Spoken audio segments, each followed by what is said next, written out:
වැඩිපුරම මිනිස්සුන්ට පේන්නේ.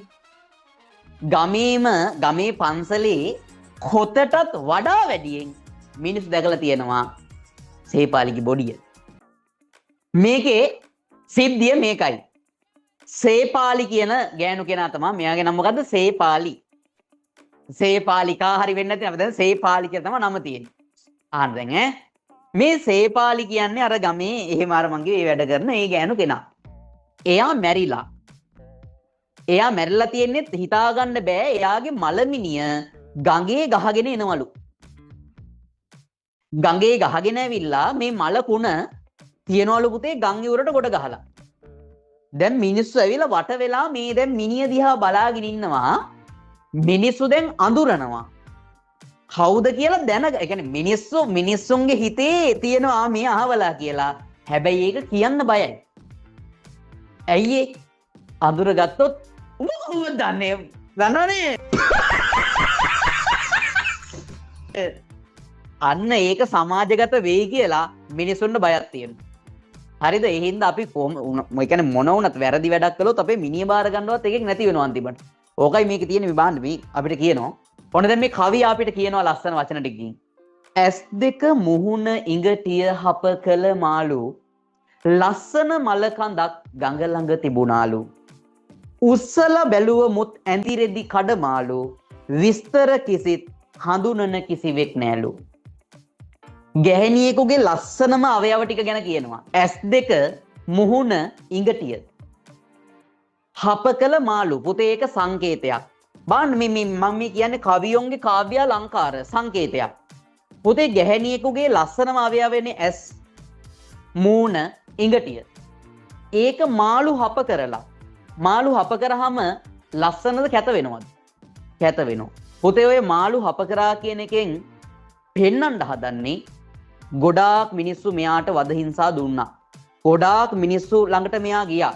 මෙයාට සල්ලි නැතිකම හින්දා දුප්පත්කම හින්දා මේ වගේ වැඩවලට පෙළඹිලා මිනිස්සු ගොඩාක් මෙයාව ප්‍රයෝජනයට ගත්තා. යූස් කරා. හරිද? ඒකයි මේක කියන්නේ. ඊට පස්සේ කියනවා මොන මල කඳක්ද?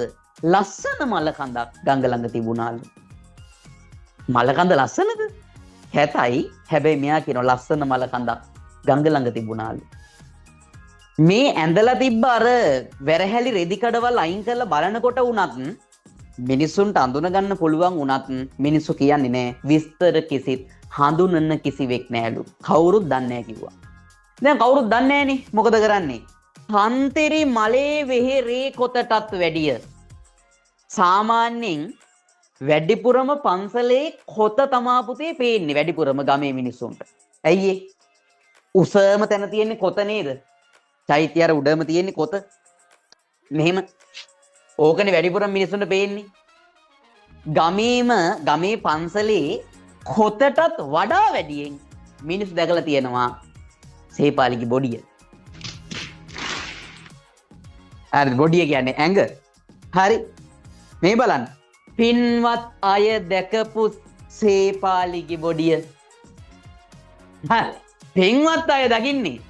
ඒ කියන්නේ අර කොච්චර හොඳයි කියලා පෙන්නගෙන සමාජයට පෙන්නගෙන හිටියත් ඇත්තටම පුතේ සමහර මිනිස්සු හොඳ නෑ. ඉතින් අර හොඳයි කියලා පෙන්නගෙන හිටියට හොඳ නැති මිනිස්සු ඉන්නවා. හරිද? සුදුයි කියලා මවන්න හදන කළු චරිත ඉන්නවා. ඊට පස්සේ කියනවා දන්නා කෙනෙක් නැති තැන ඉවුරට වැඩිය. ඉවුරට වැඩපු. ඒ කියන්නේ මේ මලමිනිය ඉවුරට ගහගෙන ආපු විදිහක් දන්නේ නැති කෙනෙක්. ඒ කියන්නේ මිනිය දන්නෙත් නෑ, කොහොමද ආවේ දන්නෙත් නෑ. කිසිම කෙනෙක් මේ ගැන තොරතුරක් දන්නේ නැති හින්දා නන්නා දුරන ලෙස දැම්මා සුදු කොඩිය.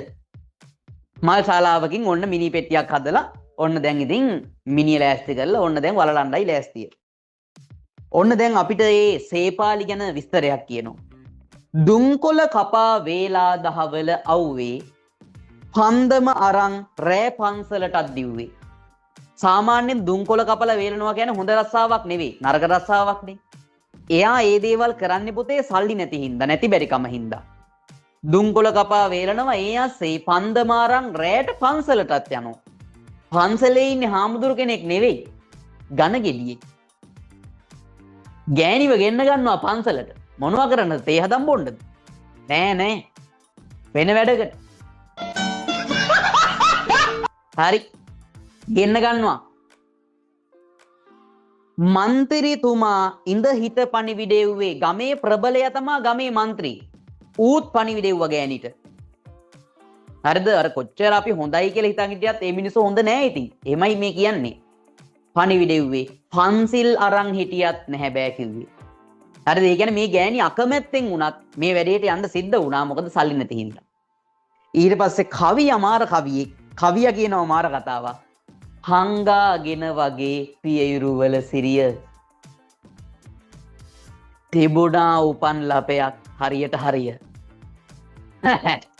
ඒ කියන්නේ මේ පියයුරු වල කොහේ හරි තැනක උපන් ලපයක් තිබිලා තියෙනවා. ඒ උපන් ලපෙන් හොයාගන්න පුළුවන් කවුරු කියලාද මේ? සේපාලි කියලා මේ මිනි. ඔය උපන් ලපේ ඉතින් පේන්නේ ඒ ගෑන් ළඟට ගියොත් විතරනේ. කවියා කියනවා ඊයටම හරි තැනක උපන් ලපයක් තිබුණා.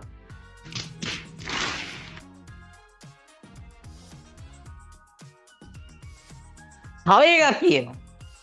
දෑංගිලි වලට හුරු සේපාලිගේ බුරිය.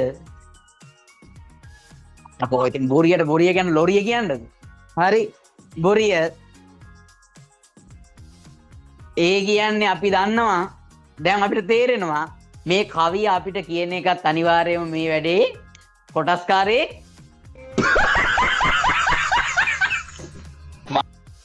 ඌ කියනවා ආයෙ මං කියන්නම් කවිය. හංගාගෙන වගේ පියයුරු වල සිරිය තිබුණා උපන් ලපයක් හරියට හරිය. දෑංගිලි වලට හුරු සේපාලිගේ බුරිය කියවෙමි මමත් මට අඳුනන්නට බැරිය.